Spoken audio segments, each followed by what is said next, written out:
শেখ হাসিনার পরিবার বিদেশে থাকেন, বিস্তারিত থাকছে প্রতিবেদনায়। মহাসচিব রুহুল কবির সিবরি বলেছেন, সরকার মেঘা প্রচেষ্টা নামে লক্ষ কোটি পাচার করেছে। এটি আমার কথা নয়, সালমান এফ রহমান জানিয়েছেন কিভাবে হাসিনা লক্ষ কোটি পাচার করেছেন। তিনি বলেছেন, হাসিনার পরিবারের সদস্যরা বিদেশ থাকেন, তারা সেখানে কি করেন, কোথায় চাকরি করেন, কি তাদের টাকার উৎস কাকে জানানো হয়নি।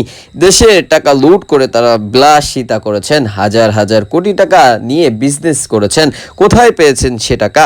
রাজনৈতিক নয়া পল্টনে বিভিন্ন কেন্দ্রীয় কার্যালয়ের সামনে সোমবার দুপুরেও জাতীয়বাদী প্রচার দল আয়োজিত দ্বিতীয় দফা লক্ষ্যপুরী রামগঞ্জে বর্ণনা পরিবারের মাঝে ত্রাণ সমিতি বিচারণ কর্মসূচি উদ্যানী অনুষ্ঠানে তিনি এসব কথা বলেন।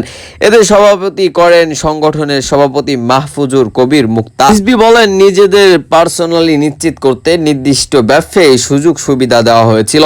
গণমাধ্যমের জোর করে নির্দেশের করে নেওয়া হয়েছে। সত্যিকারের মালিকের জেলে ঢুকিয়ে আওয়ামী লীগের লোককে বসানো হয়েছে। ক্ষমতায় টিকে থাকার জন্য হত্যা করা হয়েছে হাজার হাজার ছাত্র জনতাকে। আইন বাহিনীর হাসিনা বলেছেন, তোমরা তোমাদের কাজ চালিয়ে যাও, গুলি করো, আমি তোমাদের প্রায়োরিটি দিব। আইন বাহিনী নির্ধারিত হত্যাকাটি ঘটিয়েছে, গণহত্যা চালিয়েছে। তিনি বলেন, এরা তো আইয়ুব বা ইয়াহিয়া খানের সেনাবাহিনী নয়, তাদের এতটুকু করণীয় হলো না দেশের মানুষের উপর গুলি চালাতে। রিজভী বলেন, আবু সাঈদের মতো ছেলে, মুগ্ধর মতো মেধাবী ছেলে, 6 বছরের শিশু সন্তানকেও তারা গুলি করে ঝাঁঝরা করে দিয়েছিলেন। শেখ হাসিনাকে বলেছেন, কোনো ভয় নেই, আমাদের সঙ্গে ভারত রয়েছে। প্রচার দলের সাধারণ সম্পাদক আকবর হোসেন সনসিলা এই সময় উপস্থিত ছিলেন। বিএনপি স্বেচ্ছাসেবক বিষয়ক সম্পাদক রাশাদাত আলী সুদ বলেছেন।